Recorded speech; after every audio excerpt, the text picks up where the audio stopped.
Boa noite. Sétima Jornada das Letras e Sétima Feira do Livro de Limoeiro do Norte. Evento realizado pelo Instituto Brasil de Dentro, com apoio da Enel, Academia Limoeirense de Letras, Universidade Estadual do Ceará, Fafidam, Auripeças, Governo Municipal de Limoeiro do Norte e Governo Estadual, por meio da Secretaria da Cultura. Hoje, temos uma roda de conversa de contribuição e beleza ímpar, cujo tema é professores, leitores, poetas e escritores. O que eles preferem dizer? Mediada pela poeta Fernanda Cardoso, da Academia Limoeirense de Letras e professora de literatura inglesa da Universidade Estadual do Ceará, Fafidam, que apresentará nossos convidados. Fernanda, é com você. Gratidão, muita luz nesta live que será muito especial. Valeu. Boa noite. Obrigada, Gilmar. Boa noite a todos e todas. É uma felicidade estar aqui neste momento com vocês, participando desta mesa, nesta Feira do Livro de Limoeiro do Norte, um evento ímpar, com a temática professores, leitores, poetas e escritores. O que eles preferem dizer? O que preferimos dizer? Consideramos o livro uma fala bonita, fala de todos os estilos e timbres literários. O que alguns professores, leitores, poetas e escritores preferem dizer? Poderemos saber de tudo isso numa animada roda de conversa. Venham conosco dizer também o que acham. Eu tenho o prazer de apresentar a vocês, os participantes da nossa mesa de hoje, a professora Ana Remígio, professora da Universidade Estadual do Rio Grande do Norte, poeta, grande leitora. Tenho também o prazer de apresentar o professor Kelson Oliveira, do Instituto Federal do Ceará, de Limoeiro do Norte, também, professor, poeta, escritor, a professora Sara Forte, da Fafidam, US, de Quixadá, Fortaleza, mas que vive em Quixadá, também escritora, o professor Paulo Lima, de Tabuleiro do Norte, membro da Academia Tabuleirense de Letras, escritor e poeta, e o professor Tássio Pinheiro, também escritor e poeta, membro da Academia Limoeirense de Letras e professor da Fafidam. Então, vamos dar início à nossa mesa na noite de hoje, começando com o nosso querido professor Tássio Pinheiro. A palavra é sua, professor. Ok. Então, boa noite a todos os participantes desta mesa, desta rodada de conversas, de prosa e poesia, poesia e prosa. E, inicialmente, gostaria de agradecer aí ao convite feito pelo Gilmar Chaves, e indiretamente agradecer também, ou diretamente, ao Instituto Brasil de Dentro. Estamos aqui, esperando aí as provocações da Fernanda Cardoso e, claro, espero que possa também haver essa interatividade por parte dos membros desta mesa. Então, muito obrigado pelo convite. Professor Tássio, gostaríamos de saber, nós vamos inicialmente falar numa perspectiva de nós professores, Essa mesa é composta de professores, de escritores e leitoras. Nós gostaríamos de saber qual a sua visão da literatura como professor, como leitor. Fernanda, eu acho que seria um pouco falar da minha experiência, como se deu esse contato com a literatura, Não vou dizer a palavra escrita, porque isso remontaria a um tempo primevo, assim, muito distante, Mas, assim, no que diz respeito à literatura, eu acredito que o primeiro contato, digamos assim, consciente, se deu no Colégio Diocesano. Isso, talvez, no ensino fundamental, Hoje se chama ensino fundamental 2, no caso, que a gente chamava de o primário, Então, já naquela ocasião, mais ou menos 7ª série, 8ª série, que corresponde hoje ao 8º e 9º ano, a gente teve assim, nós tivemos, eu digo nós, não só eu, né? Nossos colegas, né? Alguns deles até também já tem publicações na literatura também, através do Padre Pitombeira. Então, o Padre Pitombeira, digamos, foi assim o nosso primeiro, digamos assim, provedor, né? O nosso primeiro provedor quer dizer, que nos possibilitou esse contato com a literatura. Muito bom, muito bom. Vamos ouvir agora a professora Ana Remígio, né, que também é professora de literatura da Universidade Estadual do Rio Grande do Norte, né, uma grande leitora. Ana, qual a sua visão da literatura como professora?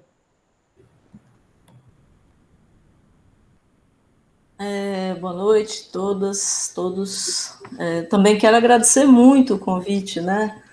Muito me felicitou, e ainda mais nessas companhias tão queridas, né? Numa mesa tão querida. Bom, eu vou começar, vou seguir mais ou menos o caminho do Tasso para dizer como se chega, né, na questão da professora. Curioso, a leitora Ana se formou a partir do cinema e da música, né? Porque aquela coisa de criança, de ver filme de terror, né? E eu me apaixonei logo pelos filmes, e eu notava nos letreiros, né, adaptado da obra de Edgar Allan Poe. E eu dizia, esse cara é bom, esse cara escreve umas coisas bem legais, né? E me deu a curiosidade de ler os textos do Edgar Allan Poe. E tive a felicidade de encontrar textos ainda imatura, né, leitora imatura, mas encontrei textos adaptados por Clarice Lispector. Então, assim, já foi uma confluência. E a música, no caso, foi Maria Bethânia. Eu sempre gostei muito de ouvir música, e a Bethânia inseriu precocemente nos seus shows, né, a declamação. E ela me apresentou Fernando Pessoa, também Clarice Lispector, mas eu me liguei mais no Fernando Pessoa. Então, assim, essas duas vertentes me puxaram para a leitura. Eu queria ver mais, eu queria ler mais. E aí, pronto, foi irremediável. Depois, quando eu descobri na escola também a palavra não, né? O mundo se chama metáfora. Quando eu descobri o que era uma metáfora, pronto, aí meu mundo se abriu, né? Todas as portas sempre abriam para eu pensar nessa questão da metáfora. Então, a consequência de chegar na questão de ser professora, né, de literatura, foi ver disso, né? E de muita leitura. Realmente, eu sempre daí uma coisa quase compulsiva, né? E na questão de ser professora da literatura, é interessante, porque como é que a gente trabalha se eu tive essa facilitação pelo cinema e pela música, né? Valeu, Ave Maria Bethânia, né? Mas quando os alunos chegam para a gente, no caso, mesmo quando eu trabalhei nos tantos anos, né, do ensino médio e depois na universidade, como é que você insere essas leituras, né, no mundo.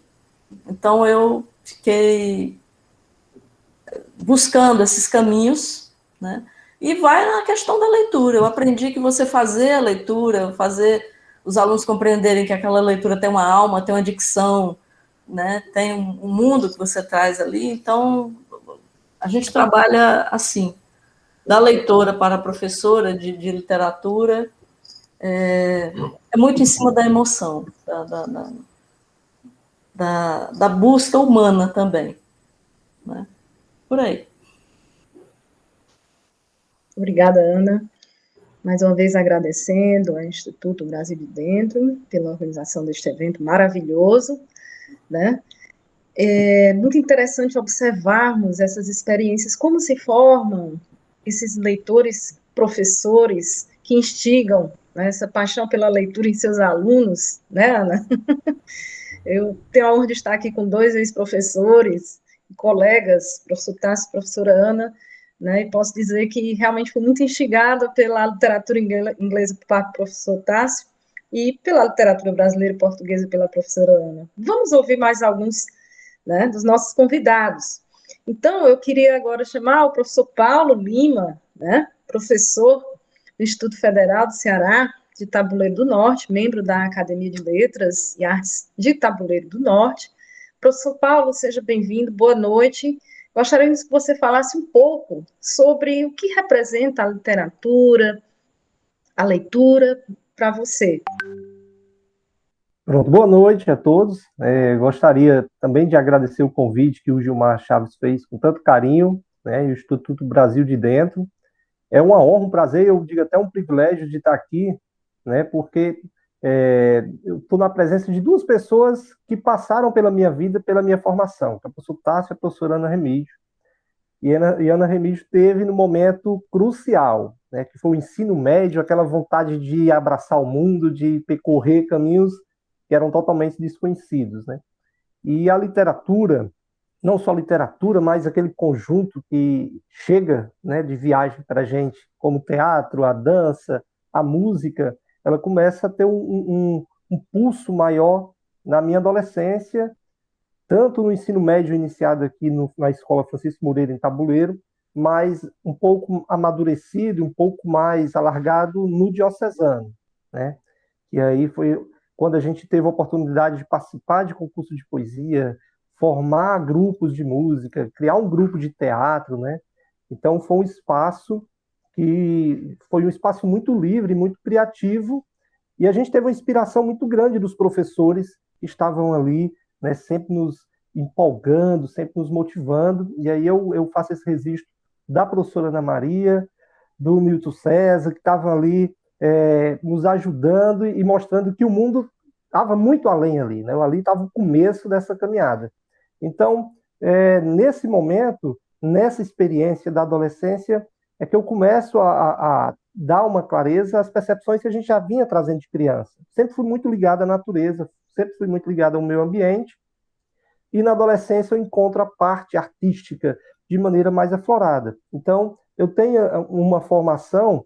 Uma vez eu estava conversando sobre isso, né? A gente se forma de forma informal no mundo da poesia a partir das pessoas e de diversos caminhos, né? Pela família, né? Eu me lembro muito da minha mãe ouvindo Luiz Gonzaga, dos meus irmãos ouvindo rock, né? Ouvindo Legião, então da minha avó ouvindo cantoria, e aquilo vai ficando na memória da gente. A gente pode até não compreender naquele primeiro momento, e aí, na adolescência, eu começo a pensar nisso tudo dentro de um caldeirão só, nas perspectivas que a gente pode ter, e a partir disso, né, você tem a necessidade de fazer a sua manifestação. Fiquei sempre numa dúvida, e até hoje, trazendo aí o peso dessa dúvida, que é de seguir na área ambiental e seguir na área mais artística, mais cultural. Fui para Fortaleza, saindo do diocesano, para fazer teatro em Fortaleza, e ao mesmo tempo fazer um curso na área ambiental. Decorei o texto do Édipo, ia fazer a defesa da apresentação, e no dia eu disse, não, eu vou para a área ambiental, e na área cultural eu vou continuar na música, e depois eu vejo como trilhar esse caminho. Então, passei 11 anos em Fortaleza, nesses dois caminhos, tentando, de um momento ou outro, costurar esse encontro, né? E aí, esse encontro, ele passa a ser costurado no livro de poesias. Eu junto a beleza da natureza, junto, né, a necessidade de expor, de manifestar também o sentimento que vai além do olhar para a natureza, mas das paixões, das saudades, das incertezas, dos medos. E aí, hoje, tenho a vida de uma forma mais prioritária, seguindo a área ambiental, mas fazendo esse trabalho de uma maneira poética, enxergando a natureza dentro da poesia e, ao mesmo tempo, envolvido na questão cultural, envolvido na articulação, na mobilização, na criação de grupos, e hoje incentivando as novas gerações, né? Os filhos, né, com contato com a música, com a leitura, contato com outras formas de expressão artística. Então, essa é a caminhada, e aí eu aproveito o momento para agradecer. Todo momento que eu estou, que tem professores, eu agradeço por tudo que esses professores foi nessa minha formação, e eu me lembro de cada um deles. O Tássio foi meu professor em 2001, Ana Maria foi minha professora em 2002, 2003, então agradeço tudo que vocês significaram nesse processo de formação e fico feliz de ter esse encontro e de poder encontrá-los em outros momentos, já que a gente está tão próximo, e da gente poder aproveitar muito mais o que o outro pode doar, partilhar o que nós temos. Então, era isso, obrigado. Muito obrigada, professor Paulo. É muito importante a gente perceber essa interação de várias artes, né, e da natureza, né, na formação de nós enquanto leitores e leitoras, né? A professora Ana trouxe a música, né? O professor Tassi trouxe as leituras, o professor Paulo trouxe a questão da natureza, da música, que influenciou bastante, né? Vamos ouvir mais um pouco, né? Gostaria de convidar o professor Kelson Oliveira, que é professor também do Instituto Federal do Ceará, né, que é poeta, escritor, pesquisador. Seja muito bem-vindo, professor Kelson Oliveira. Boa noite a todo mundo aqui. É um prazer dividir essa mesa com vocês, né, essa mesa virtual. Me sinto em casa também nesse compartilhar de experiências, né, de vida e literárias, né? Também dar as boas-vindas ao Paulo. Eu que deveria, na verdade, estou chegando no IFCE agora, né, vindo de FRN, mas como eu não o conhecia, então dou as boas-vindas, seremos colegas de instituição, e a fala do Paulo me lembrou muito do Miyakoto, né, que de formação e de profissão é biólogo, mas que pela paixão que ele tinha pela literatura, acabou que nas missões dele de pesquisas biológicas pelos interiores de Moçambique, ele foi coletando histórias, narrativas orais diversas, e o olhar dele sobre a natureza acabou transpondo além, né, do olhar da ciência biológica, né, passando a construir imagens, né, literárias, e Miyakoto, a gente não tem nem o que falar, né, coisa maravilhosa. Minha trajetória enquanto professor e, ao mesmo tempo, nas experiências de leituras literárias, elas são muito próximas, né? Assim, eu comecei a ler muito como criança, como na leitura de quadrinhos, realmente, sabe? E depois, ainda criança, eu comecei a frequentar a Biblioteca Municipal de Limoeiro. E aí, hoje, quando a gente vê, nesse momento político, o corte de verbas de todos esses programas, né, esses impactos, às vezes, não vemos imediatamente.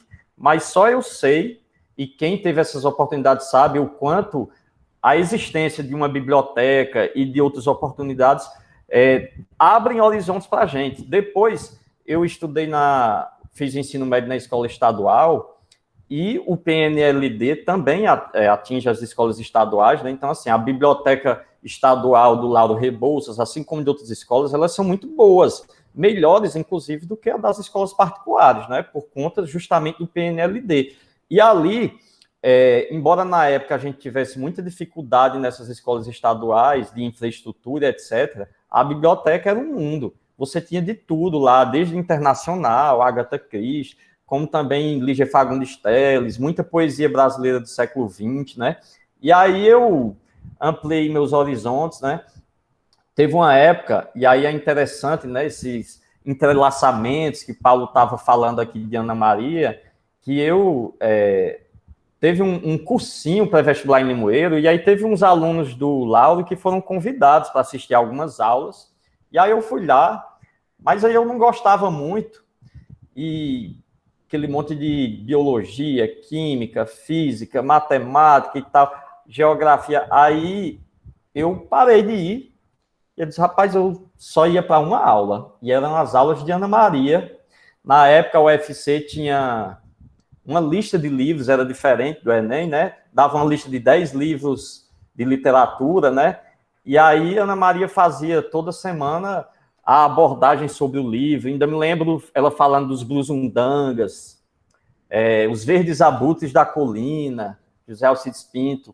E aí, depois eu acabei indo fazer letras, curso que eu não continuei, curiosamente, mas aí são aquelas divergências e convergências profissionais e literárias, porque Eu cursei 1 ano e meio letras, saí, fui para a História, mas, curiosamente, a presença no curso de História me fez se aproximar ainda muito mais da literatura, só que a partir de uma outra abordagem, né? Que não é a abordagem da crítica literária, obviamente, né? É a abordagem do conhecimento social, e aí pensando as diversas obras de arte, e mais especificamente, no meu caso, o interesse pela literatura, né? Enquanto produto sociocultural, né? Como influencia em sua época e como é influenciada também, né? Então, é assim que eu me encontro hoje enquanto professor de História e também enquanto alguém que consegue enxergar na literatura uma presença de mundo que traz um discurso que intervém e pode modificar esse mundo também, sabe? É isso, para começar. Muito obrigada, Kelson, professor Kelson, né? Essas convergências. É interessante trazer essas experiências, né, para quem está nos assistindo, para justamente conhecer como, né, como nos tornamos professores, como nos tornamos leitores, leitoras, e como, né, nos tornamos escritores e escritoras, né?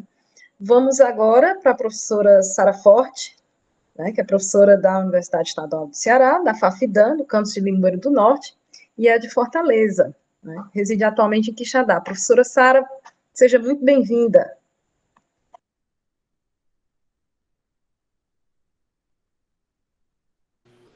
Muito obrigada, professora Fernanda. Boa noite a todos. Quero agradecer bastante o convite formulado pelo Gilmar, né, e também agradecer ao Instituto Brasil de Dentro.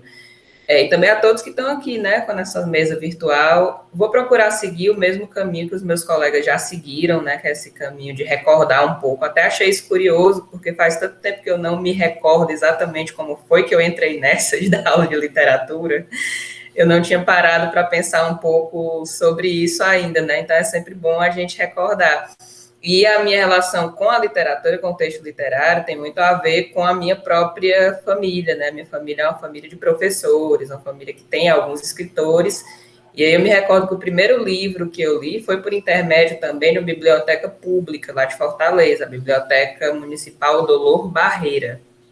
Então, eu lembro que a minha infância e adolescência, eu sempre estava, toda semana eu procurava ir para essa biblioteca. E o primeiro livro que eu tenho consciência mesmo de ter lido foi o meu pai, né? Eu até conversei com ele e disse, olha, eu vou falar de vocês na live, né? Então, eu já avisei para eles vão esperar essa referência. Então, o meu pai, ele trouxe para mim o livro do Pinóquio, né, ilustrado, uma edição assim, daquelas edições grandes, né? Não era o tradicional.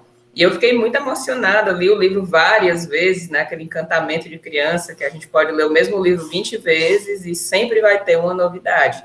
Minha mãe também, professora alfabetizadora durante muito tempo, então ela sempre estava levando esses materiais de literatura para casa, eu achava sempre muito bonito tudo que ela fazia. Minha irmã mais velha, né, que também é professora, ela trazia muito livro de poesia para casa, muito livro de literatura. Meu irmão, que é biólogo, sempre lendo muita ficção científica, então acabei lendo muito material, assim, ficcional, de áreas bem diversas, né, porque cada um em casa tinha um gosto diferente, tinha uma preferência diversa, e aí eu fui lendo cada vez mais e fui me encantando por isso, né. Eu também lembro a influência da minha tia, a maestrina Isaíra Silvino, né, falecida recentemente, e ela também era poeta, escritora, então eu ficava muito maravilhado com as referências que ela fazia, sempre tinha uma referência à poesia, à canção, a livros que ela leu, sempre estava perguntando sobre o que a gente estava lendo, emprestava livro, estimulava. Então, de certa forma, eu tive esse privilégio de estar sempre rodeada por esses materiais. Então, na verdade, eu não vi outro caminho para mim que não fosse dar aula de alguma coisa, né? E aí só restava saber exatamente do que seria, e eu procurei literatura porque, enquanto professora, eu penso que a disciplina de literatura, né, eu não sei se vocês concordam com isso, é a disciplina, assim, mais devoradora que a gente tem, porque falando de literatura, a gente consegue falar um pouco sobre tudo, matemática, química, história, geografia, então, de certa forma, a gente acaba fazendo o impossível, que é abraçar todos os temas, né, ou pelo menos tentar fazer esse esforço. E levar um pouco disso para os alunos, né? Claro que, enquanto professor, a gente não fala nem sempre do que gostaria, muito pelo contrário.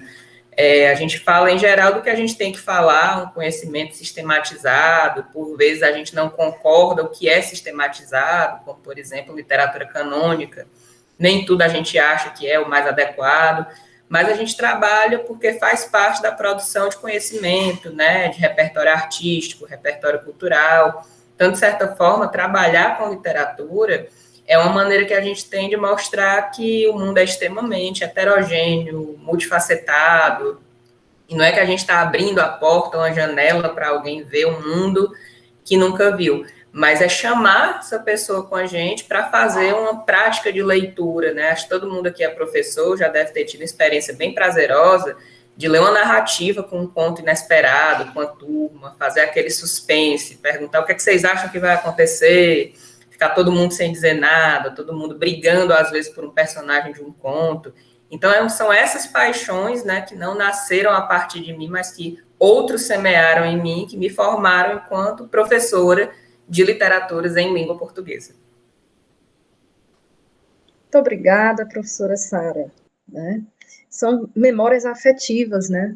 São histórias que envolvem emoção. Né? No meu caso, eu lembro que a minha mãe me ensinou a ler, né, em casa, e o primeiro livro que eu aprendi realmente a ler foi um livro da Henriqueta Lisboa sobre folclore, sobre lendas, e isso me encantou profundamente. Né? Desde então, a literatura tem sido uma paixão, né? Mas a coisa de realmente decidir que caminho seguir foi também nas aulas da professora Ana Remígio, né? No Colégio Diocesano em Limoeiro do Norte, né? As aulas sobre Cecília Meirelles e Fernando Pessoa, né? Sempre aquilo me despertou realmente, inclusive para o ofício da escrita, né? De escrever poesias, né? Que será o tema agora desse segundo momento da nossa live, né? Lembrando que, neste momento, nós estamos fazendo o lançamento, né, dos seguintes livros: As Árvores Me Começam, Mundo por Manuel de Barros, do Kelson Oliveira, Paixão, Casa e Cadeia, de Paulo Lima, Para Outros Modos de Viver, Diversidade, Cultura e Literatura dos Povos do Campo, Afrodescendentes e Indígenas, organizado pelas professoras Cíntia Kelly Barroso Oliveira, Maria Bernadette Alves Feitosa, Maria de Luz Vicente da Silva e Sara Maria Forte Diogo. Né?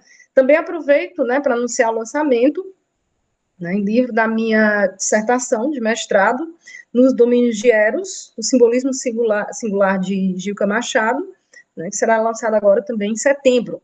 Né? Então, agora, neste segundo momento, né, temos aqui escritores, escritoras, né, poetas. Nós vamos agora pedir para que cada um, né, dos que aqui estão, sejam escritores, sejam leitores, falem um pouco do que é o fazer literário na sua vida. Né? Falamos sobre esse momento como professores, professoras, e agora vamos falar sobre esse fazer literário. Né? Nós vamos iniciar com o professor Tássio Pinheiro, que é poeta, membro da Academia Limoeirense de Letras, autor do livro Janela para o Caos, né? Um livro maravilhoso, que, a meu ver, merece uma reedição, professor Tássio. A palavra é sua. No primeiro momento, eu falei das influências, né? Influências que eu recebi no Colégio Diocesano, através do Padre Pitombeira. O Padre Pitombeira tinha que faltar umas aulas por conta de acumular duas direções, a direção da faculdade e o Diocesano, e aí ficava um monte de aula por recuperar, e ele recuperava com aulas de literatura. Aí foi o contato com o Vinícius de Moraes. Então, desse longo contato com esses autores, certo? Surge esse comichão, sei lá como é o nome disso, né? Ou essa vontade de escrever, né? Isso se deu, né, pelo menos em mim, ainda na adolescência, né? Eu havia ingressado no curso de letras, na UES, em Fortaleza, e claro que eu tinha alguns rabiscos, né, digamos assim, do tempo ainda do diocesano, mas tudo muito incipiente, tudo muito sem qualidade, certo? E também sem, né, a menor maturidade ou maturação, certo? E aí, a partir do meu contato com o curso de letras, em Fortaleza, foi que realmente, digamos assim, desencadeou esse processo muito lento, inicialmente, de escrever sem a menor intenção, sem a menor pretensão de me ver publicado, certo? Então, isso se prolongou, digamos assim, talvez por umas 2 décadas, né, sem nenhuma, digamos assim, iniciativa de minha parte de partir para uma publicação, né? Até porque eu sempre escrevi com um certo temor, com um certo receio de que poderia fazer melhor. Tem uma frase aliás, uns versos do João Cabral de Melo Neto, salvo engano, no livro Agrestes, em que ele diz: escrever jamais é sabido. Escrever é sempre o inocente escrever do primeiro livro. Então, eu acho que eu sempre fui assim um pouco reticente, receoso em me ver impresso, em me ver publicado. Por isso que eu demorei tanto, né? E aí, em 1998, por influência, né, por uma pressão psicológica do Magela Colares, aí sim eu resolvi publicar cartas de navegação, né? Claro que eu já tinha alguma publicação no tempo da universidade, mas tudo interno, tudo, como se diz, no mimeógrafo, né? Meio assim, marginal, né? Ainda experimentando aquele tempo lá dos militares, 1981, 82, certo? E aí eu vim para cá, para Limoeiro, e aqui eu tive esse contato, um contato que foi assim, eu não vou dizer decisivo, né? Mas foi uma influência muito boa, muito positiva, que foi que Gustavo vai ser homenageado no dia 27, com o seu Dimas Batista.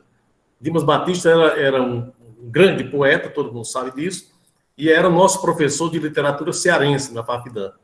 Então, assim, o contato com a poesia cearense, com a literatura cearense, através do seu Dimas, isso foi, assim, decisivo, né?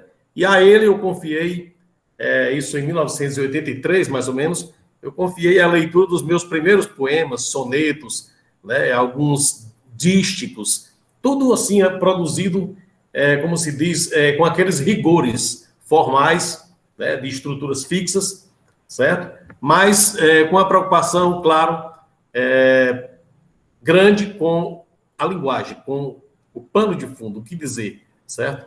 E ver assim, se valia realmente a pena escrever, continuar escrevendo e principalmente me ver publicado. Então, são muitas coisas a recuperar, muita informação a recuperar, mas basicamente é isso, né? Esse contato com o seu Dimas foi decisivo, certo? E, posteriormente, o contato que eu tive com Magela Colares em 1997.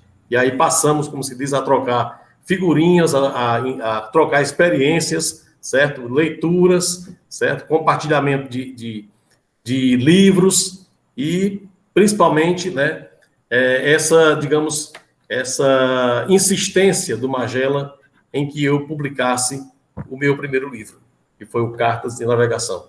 Então, basicamente, é isso, né?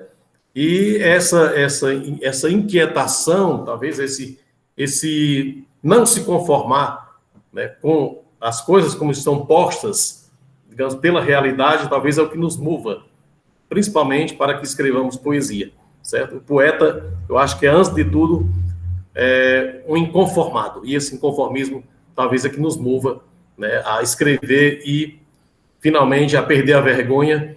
Voltando aqui para o João Cabral, né, ele diz: se o poeta publica, é por vaidade, e se não publica, é por vaidade também. Então, na dúvida, eu acabei publicando e estamos aí. Muito bom, muito bom. Agradeço, Tasso Pinheiro, né, pela sua fala nessa gênese, né, do seu processo criativo, né. Eu passo a palavra agora para a Ana Remígio, né. Queria que ela falasse um pouco sobre... Ela é poeta, gente, né, precisa criar essa coragem, né, Ana, para publicar, mas eu queria que ela falasse um pouco sobre isso, como é esse processo criativo, como é que ela vê isso na literatura. A palavra é sua, Ana. De fato, lendo tanto e vendo essa expressividade desde cedo, dá essa comichão mesmo, né, que o Tasso falou, da gente querer passar, à medida que a gente vai amadurecendo num trabalho estético, né? Claro que a gente começa quando é novo, faz aquela coisa, tem uma caixa lacrada. Eu não tenho coragem nem de olhar as coisas que eu escrevi, porque são coisas bem, né, bem antigas, assim, bem, né, quase da infância, começo da adolescência. Eu não tenho coragem de abrir essa caixa e ler, quem sabe um dia, né? Mas, à medida que o tempo vai passando, a gente não perde essa vontade de externar, botar no papel, né? E eu fiz também umas experiências em conto, né? Além dos poemas, a questão da poesia é mais forte. Mas é como eu digo, né? Eu publico muito para o baú. Literalmente, eu tenho de verdade um baú bem grande. Eu escrevo, aí deixo ali maturando um pouco, depois eu pego de novo, aí quando eu acho que por hora tá bom, aí eu boto lá no baú. Quem sabe um dia, né, o baú dá vida a uma publicação. Eu já tentei organizar assim, alguns livros, mas eu sou muito preguiçosa nessa coisa de buscar publicar. Para mim, eu acho tão misterioso, é um caminho tão misterioso. Fui publicada, publiquei assim, é muito, muito ativo, né? Fui publicada em uma coletânea organizada pelo professor José Lima, muitos anos atrás, patrocinada pelo então governo de Limoeiro, né? E fui muito bem acompanhado. Tasso também publicou nesse livro. Deram assim uma coisa realmente de cópia feita, né? Muito, muito artesanal até. Fiz essa publicação e quem sabe a minha amiga Graciele de Lima que consiga me trazer à luz um dia, mas nem em livro, né? Não no papel, porque a Graciele é uma graça, né? Eu mando umas coisas para ela ler, aí de repente quando ela volta assim, não me avisa nada, aí pega o violão, olha, deixa eu te mostrar uma coisa aqui. Ela musicou. Eu disse, puxa, você encontrou um jeito de casar uma música, isso me deixa muito feliz. Então, quem sabe um dia, quando, né, Graciele já ameaçou fazer isso, né, gravar um novo trabalho, venha uma parceria nossa. Então, são processos interessantes esses, né, de você casar, ver uma pessoa que encontra um outro texto, um texto musical no que você escreve, mas o processo de escrita, para mim, é muito sofrido, no sentido de eu penar mesmo com a caneta e o papel. Eu não consigo escrever no computador, isso para mim é muito distante, né? Eu tenho que pegar o papel, rabiscar muito, e é engraçado, que é isso mesmo, depois de sofrer muito, ficou legal, eu acho que tá bom, e vamos no baú. Eu passo um tempo sem escrever, a questão profissional me atrapalha, é engraçado, né? Porque quando eu estou muito concentrada preparando as aulas, eu tenho que ler muito, mas não ajuda, isso não me ajuda, eu fico sem escrever. E agora, depois de muito tempo, realmente eu voltei a escrever nesses últimos tempos, aí a gente tem, assim, acho que as crises temáticas, não sei, né, dos colegas aí se tem isso. E no momento o que me move muito é perda, luto e recuperação, estabelecimento, revida, né? Não é uma perda, um luto que puxa, não é uma coisa depressiva, né? Eu não penso muito assim, dessa forma, nas perdas, mas essa coisa de ter que ressignificar a vida, pelo tempo que a gente está passando, acho que todo mundo, não sei como é que isso está influenciando a cabeça de vocês na escrita, mas não tem como, e as pessoais, né? A gente sabe que quando dói mais perto, eu estou com um luto recente, uma perda recente, mas tem outro luto também que está forte, é o luto dos abraços. Eu sinto a falta, e fui escrever sobre isso. Uma amiga chegou aqui em casa, né, um sossego que houve, né, na pandemia, e foi terrível, porque eu estava dentro do apartamento, ela saiu do elevador, eu fiquei olhando para a cara dela e comecei a chorar, né? Porque eu sabia que não ia ser como sempre é, a gente correr e se abraçar. Então, esse luto dessas impossibilidades, né, essas perdas do contato físico próximo com os amigos, tem povoado muito a minha escrita atualmente. Isso.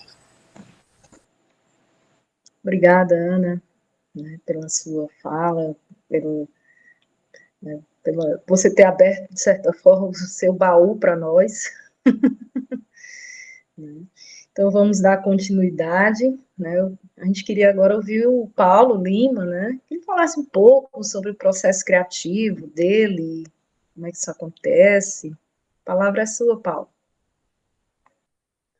Pronto. Interessante essa questão, né, de como é que a gente inicia esse processo, né? Como é que a gente é pego para fazer isso aqui, ó, sua missão vai ser essa, né? E aí eu acho que junto um pouco ali a oportunidade com o sentimento, né? Muitas vezes uma tristeza, uma angústia, algo que a gente não aguenta, né? E acaba tendo como saída colocar no papel, para a gente ver, olha, esse bicho que está comendo a gente é isso que está escrito aqui, né? Muitas vezes, né? E quando eu estava na quarta série, teve essa oportunidade, né, da professora colocar ali um trabalho para ser feito a partir de uma poesia, e eu tinha os animais de estimação, perdi esses animais, e aí casou a oportunidade da poesia com a perda desses animais, né? Quando chegou no ensino médio, eu tinha um professor que ele era muito empolgado, ele via que eu tinha um interesse na leitura e na produção, né, já desde esse momento aí da quarta série, e ele começou a me estimular a ler, né? E ler com a diversidade, né, muito grande, eu acho quase como um teste, né? Que era o professor Francinilto, que hoje é um das lideranças aqui do Cordel em Tabuleiro, e ele quem fez aquela pressão psicológica que o Tasso colocou aí, né? Para que eu produzisse esse livro. E no Diocesano, nós tivemos um concurso de poesias, acabei participando desse concurso, fiquei muito empolgado, e depois, quando eu fui para Fortaleza, e já fazendo a graduação na área ambiental, né, pela solidão de estar em Fortaleza, pela saudade de Tabuleiro, sempre fui muito ligado à terra, foi um momento ali de muita produção, né? A questão dos romances, a questão da ilusão, a questão da saudade. Então, eu comecei a produzir muito no período de Fortaleza, né? E do conflito, né? De você sair do interior, ter uma ligação muito próxima e viver na capital, que traz ali muitos elementos novos, muitas coisas boas, mas também nos deixa muito angustiado pela diferença, né? Pelo choque de realidade que a gente encontra. Quando eu retorno, né, para Tabuleiro, há essa pressão, né? Dizer, Paulo, você tem produção desde a sua infância, tem um material, por que você não produz? Né? Então, eu nunca planejei escrever para produção também. Então, eu, de acordo com essa conversa com o professor Francinilton, né, me senti na vontade, ali no interesse, não, vou publicar para os amigos. Então, tinha esse título que está aí, com o subtítulo, né, Para Amigos. E antes dele, nós tínhamos a produção, uma vontade que eu tive de participar de concurso de poesia em Fortaleza, publiquei, né, passei a participar desse concurso com o título Girassóis. E aí a intenção era de publicar ele com as poesias de um outro colega meu, contemporâneo diocesano, que era o Carlos Barros, e muito influenciado por Flor Bela Espanca, tinha lá um choque com as minhas poesias. Então, era Girassóis e Flores Mortas. Então a gente estava costurando esse livro, acabou que não deu certo. E aí depois eu disse, não, deixa guardadinho aí, são poesias imaturas, tem coisas aí que eu já não acredito, tem coisas que eu já mudei, mas é interessante de perceber esse processo de amadurecimento. Francinilton me convenceu, então, de uma maneira bem artesanal, a gente produziu esse livro, né, com a previsão de lançamento para o dia 16 de março de 2020, na semana que começa o isolamento social. Então já estava tudo preparado, já estava tudo bem organizado, né, depois dele me motivar muito a fazer o lançamento, topei. Quando foi ter o lançamento, a gente teve essa notícia aí que nos arrasou, e a gente pensava que pudesse ser alguma coisa mais rápida, e perdurou. Nesse processo, e aí é interessante essa questão, né, da oportunidade, às vezes nem sempre a oportunidade é uma coisa boa, e nem sempre os sentimentos que a gente tem naquele momento é uma coisa boa, são coisas boas. Esse momento de pandemia, especialmente ali de junho, julho, agosto, eu me vi afastado de tudo, porque era a gente acompanhando tudo na televisão, e a gente não sabia o que fazer, o que seria de nós, e acabei me isolando total, né?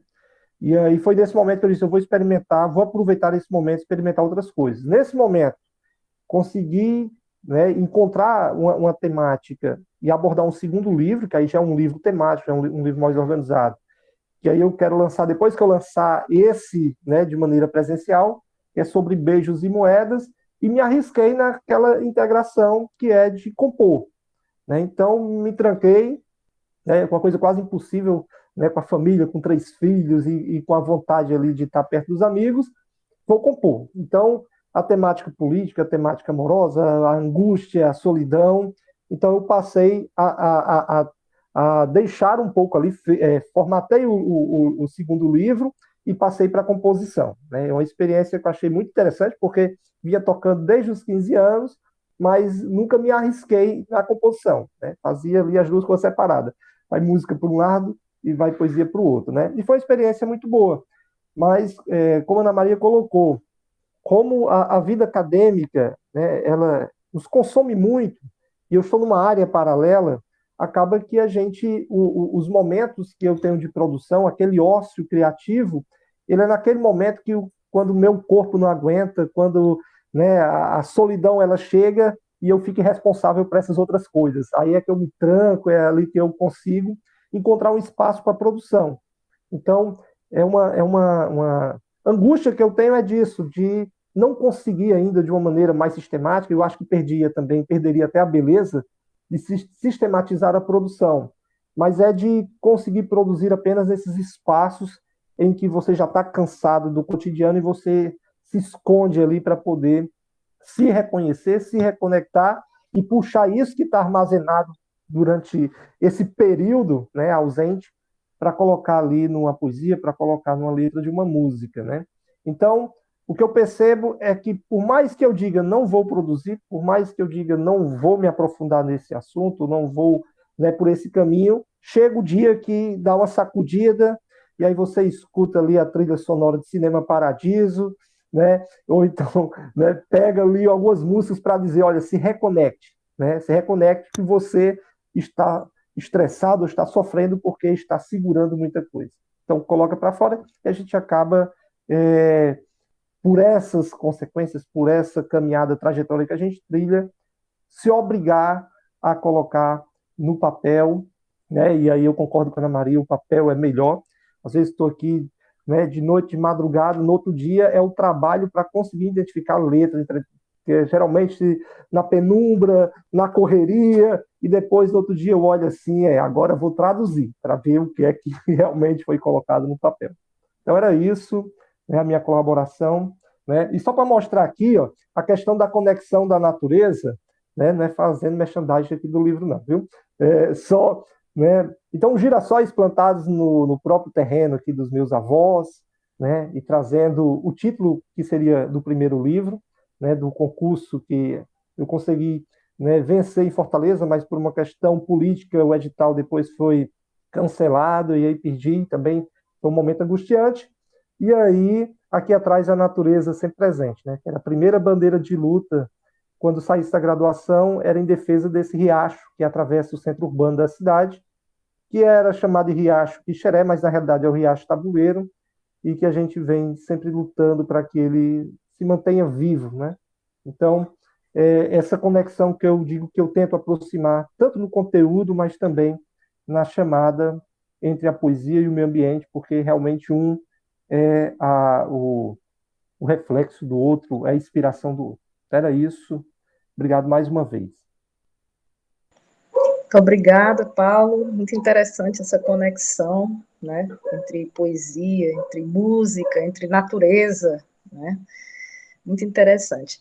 Vamos passar agora a palavra para o Kelson Oliveira, né, que tem vários livros publicados, né, de poesia, entre eles Quando as Letras Têm a Cor do Sonho, né, Para Comover Borboletas, duas obras infanto-juvenis, né, O Desenho Mais Legal do Mundo e Ouvido nas Conchas, que é de 2019. Kelson, você poderia falar um pouco sobre o seu processo criativo para a gente?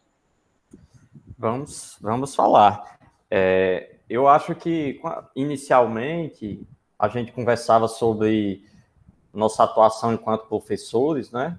E eu acho que o escritor, assim como o poeta e o professor, eles têm algo em comum que é fomentar sonhos, né? Fomentar perspectivas de mundo diferentes. E, nesse processo, eu acho que, assim como o professor fomenta sonhos, você ter a possibilidade de ver pessoas fazendo algo, eu acho que também concretiza melhor possibilidades que antes você não imaginaria.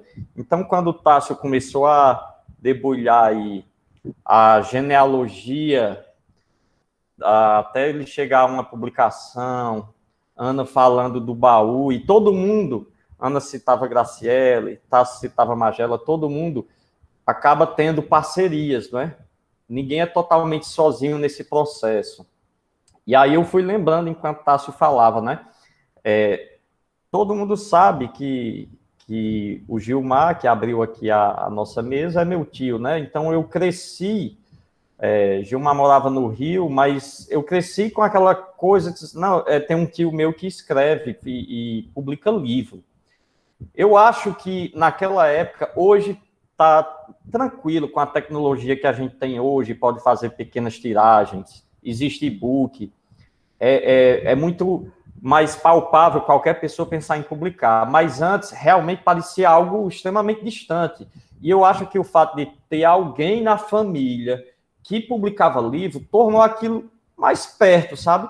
E talvez por isso também, meu irmão mais velho, o Calil, ele escrevia poesia. E aí, falando dessas genealogias, eu me lembro que Calil, coincidentemente, há poucos dias ele me disse, Tássio, que você e Mazé, sua esposa, tiveram um papel muito importante para ele, sabe? Nesse semear de sonhos metafóricos. E talvez por isso ele escrevia também. E aí eu lia o que ele escrevia. E aí eu também fui lendo coisas que ele trazia que também eram do Ceará também. Então, eu li seus 2 livros de poesia, eu ainda adolescente, li os livros de Magela, achava muito bom, muito bom.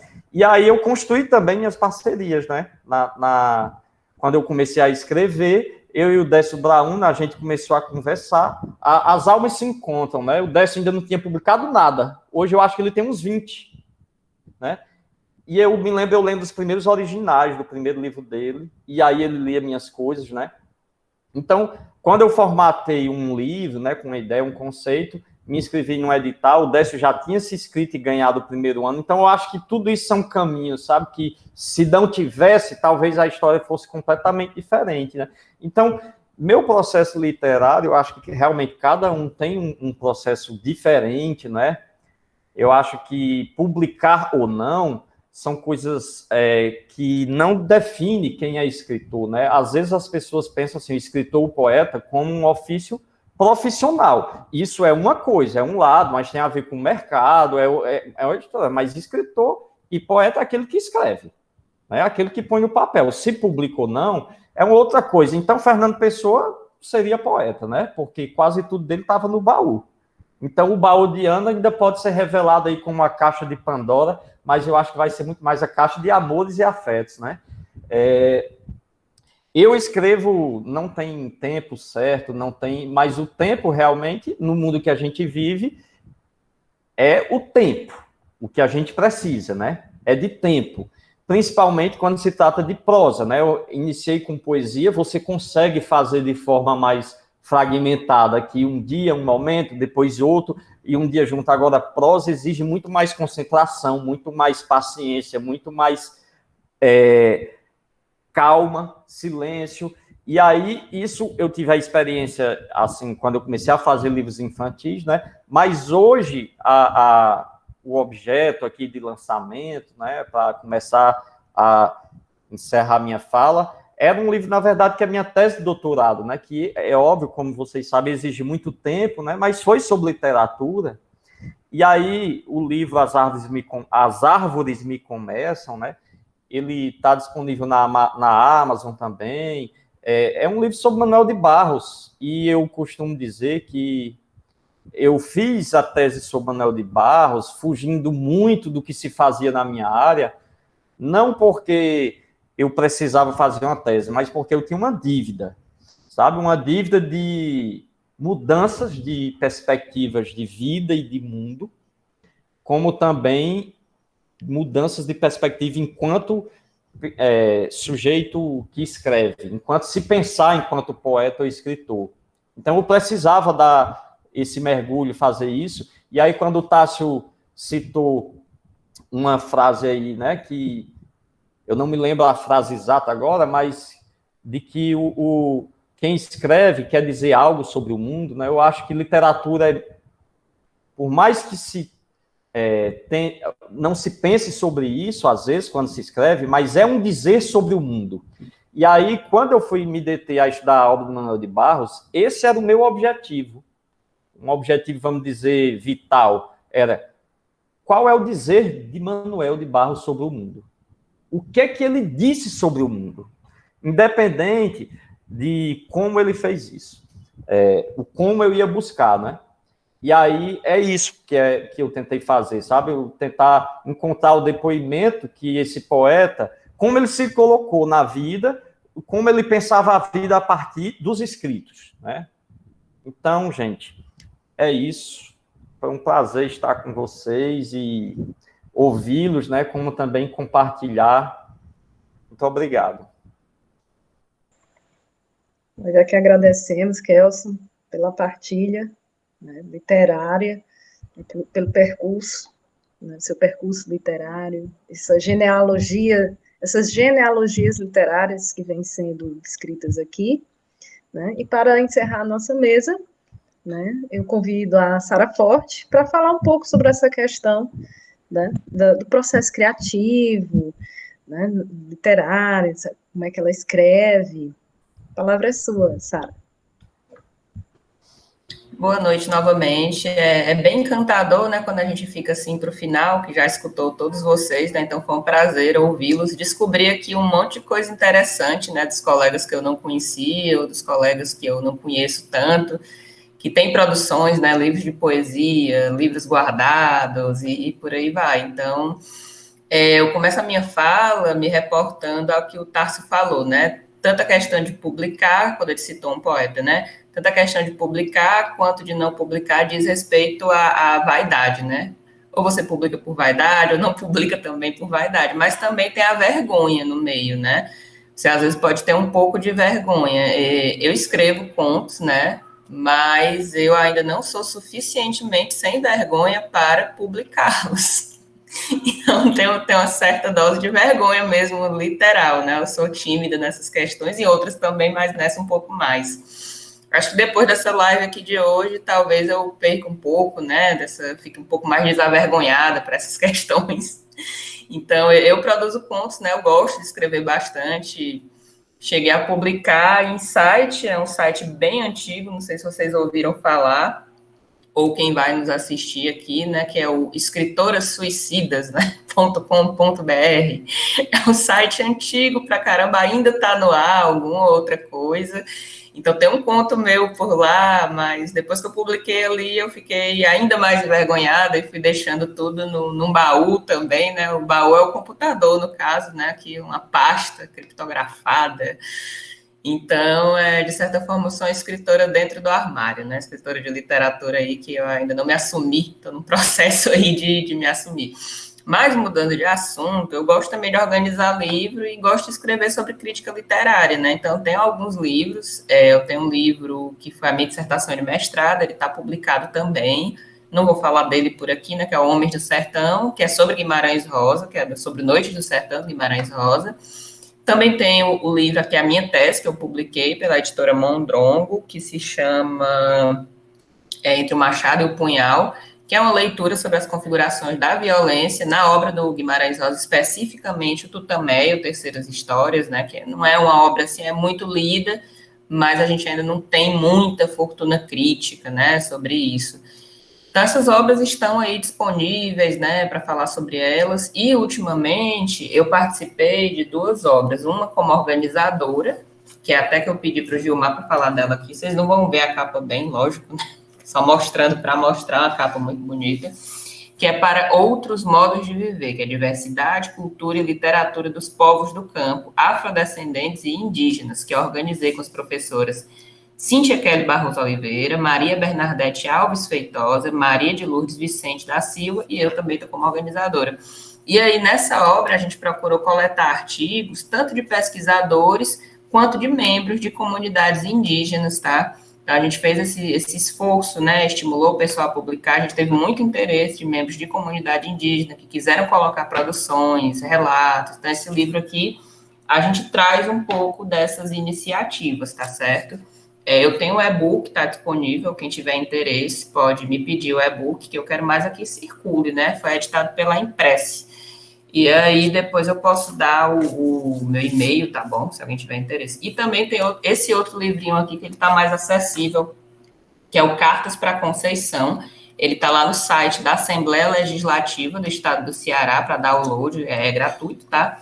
E eu organizei esse livro, na verdade, eu fiz esse livro com a professora Camille Bassim de Moura, a partir de uma experiência que ela teve. Essa professora, ela leciona em Escola do Estado de Fortaleza, tá? Ela é professora de Educação Básica, e ela fez uma experiência bem interessante com contos e produções da Conceição Evaristo. Uma época saiu muita matéria no jornal, né? A Conceição Evaristo veio visitar essa escola lá em Fortaleza, então teve muita ressonância no momento, e a própria Conceição Evaristo reconheceu a importância desse projeto, e aí Camille me procurou, algum tempo depois da realização, chegou com bastante material, um calhamaço, assim, de desenho dos alunos, fotografias, muita coisa, com uma paixão muito forte para a gente organizar esse material e transformar tudo isso em livro. E é o que a gente fez aqui nesse livrinho, tá? Cartas para a Conceição. São cartas que os alunos escrevem, só que é interessante, são cartas que os alunos de 6º a 9º ano, ensino médio também, produziram para a Conceição Evaristo sobre a experiência de leitura que eles tiveram com os contos da Conceição. Então, aqui vocês vão encontrar ilustrações, certo? Interpretações por meio de desenho, cartas enormes em que eles dizem: olha, me identifiquei com o conto, muito obrigada por você ser escritor. Então, é um livro muito bonito, é um livro bem interessante, tá certo? Está disponível lá no site da Assembleia Legislativa do Estado do Ceará. Então, assim, eu trabalho também produzindo livros desse caráter aí, que não é exatamente caráter ficcional, um caráter de crítica literária. Também organizo livros, né, publico artigos, e sobre o processo criativo, eu ainda encontro meu processo criativo muito na base da solidão, né, de vez em quando as pessoas mais próximas eu converso, que eu estou escrevendo um conto ou outro, mas como eu falei para vocês, eu ainda não sou suficientemente sem vergonha para assumir: olha, o meu conto, leia. E eu acho que o meu maior medo é o medo do desprezo, né, nem de alguém não gostar, é o medo de ninguém falar nada. Que eu acho que, de certa forma, é o medo que todo escritor sente, né? Já pensou se eu publico e ninguém fala nem que achou feio? Já pensou se ninguém nem diz assim: nossa, que chato? Então, e isso é terrível, né? O silenciamento, o desprezo, quando ninguém diz nem que não gostou. Então, basicamente, minha experiência é muito essa. Eu acho que ela vai se tornar mais concreta no momento, um dia, ou não, né? Não sei. Se eu conseguir tirar essas questões aí do armário, do baú, e não ser desprezada, mais ou menos isso. Muito obrigada, Sara Forte, né, pelo que a gente pôde acompanhar, né, tem muita coisa boa aí escondida nos armários, nos baús, esperando vir, né, justamente a público, né. Então, nós estamos chegando, né, à conclusão da nossa live, né. Eu queria agradecer imensamente a todos vocês, né, pelas partilhas literárias, afetivas, né, pessoais que foram feitas aqui, né, e algum de vocês ainda quer fazer alguma colocação, deixar algo para quem está nos assistindo? Nós podemos encerrar.